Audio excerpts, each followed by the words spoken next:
Well, good afternoon. Yesterday, I said, you deserve to see the same numbers. You deserve to have the same information that I have. I've asked our top officials, some of the brightest minds we have, to provide you with a full briefing on the latest situation. I've asked our experts to provide you with the same briefing, the same information that I have access to as Premier. I want to thank Drs. Anderson, Donnelly, Williams, and Brown. These are some of the incredible experts that are working with us. And today, you saw some drastic numbers. These numbers are stark, and they're sobering. They tell a story. These numbers tell the story of Ontario's fight against COVID-19. And the reality is, the early chapters of our story have already been written. And there's some things that are out of anyone's hands. But what matters is that the ending of our story is still up to us. And if we work together, we can write the last chapter of our story. Because these forecasts are projections. And they can change with your actions and with the government's actions. We've seen today that we can lower these numbers. We can slow the spread and flatten the curve. But as it stands, by the end of this month, we could see as many as 80,000 people in Ontario inflicted with this terrible virus. Over 1,600 people could be dead by the end of April. That's 50 a day, or that's 2 people every hour. Each one could be your brother, your sister, your mother, your father, your grandparents, or a friend. This virus could hit any one of you or your loved ones, because this terrible virus doesn't discriminate.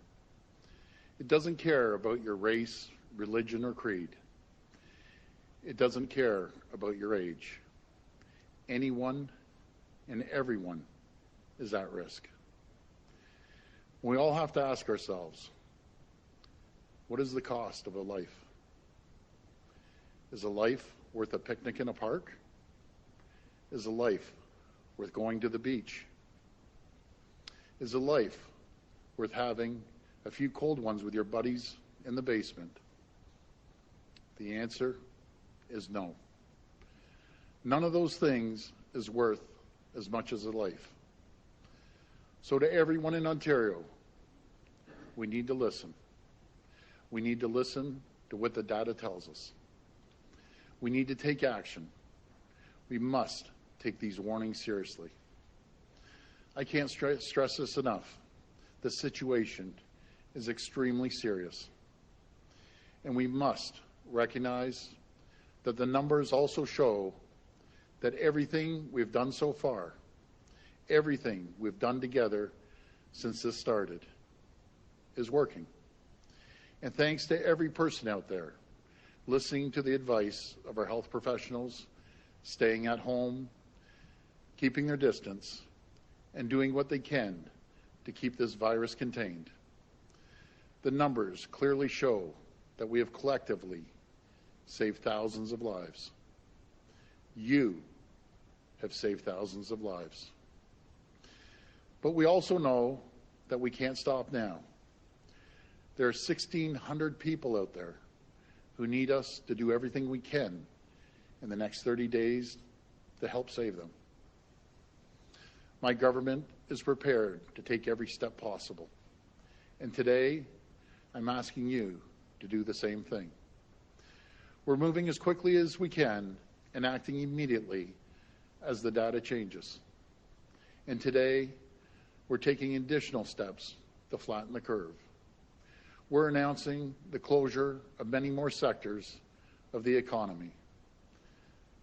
And I can tell you, this was no easy task. I know that businesses are struggling to stay afloat through these rough waters. But lives are on the line, and we must take this action now.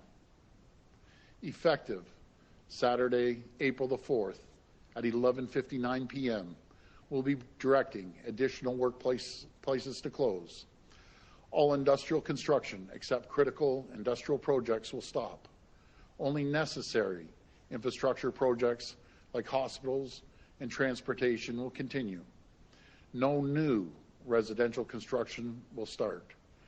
Those few sites that will remain open will be placed under the highest level of scrutiny possible. We'll keep coming down hard on in the inspections. We have added over 60 new inspectors. We have hundreds of inspectors out every day. Over the last week, we have conducted 583 inspections. We've shut down 5 construction sites, and we will not hesitate to shut down more, because the health and safety of all Ontarians is my #1 priority. And if we take a step back, we can fully grasp what fighting this terrible virus has cost us. What it has cost us as a province and as a people. We've all had to make tremendous sacrifices, and none more than our frontline healthcare workers. But everyone has had to pay a price in this war. Daily life has ground to a halt. Companies, workers have lost their livelihood. And with today's closures, we've told the vast majority of Ontario's workforce to stay home. We've had to do the unthinkable. In the span of 2 weeks, we've been forced to close the vast majority of workplaces in Ontario. We've had to shut down most of our economy. We've been forced to limit public gatherings. We've had to close our schools. We've had to isolate ourselves. We've had to make difficult choices, extreme sacrifices. But my friends, when I saw those projections, when I saw how many lives we as a province have been able to save so far, I know we all did the right thing, and I know we'd do it all over again in a heartbeat. Because nothing is worth more than a life.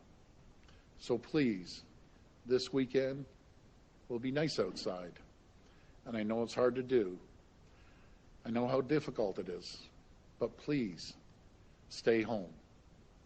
Help us write an ending to our story that we can look back on, that our future generations can look back on and be proud of.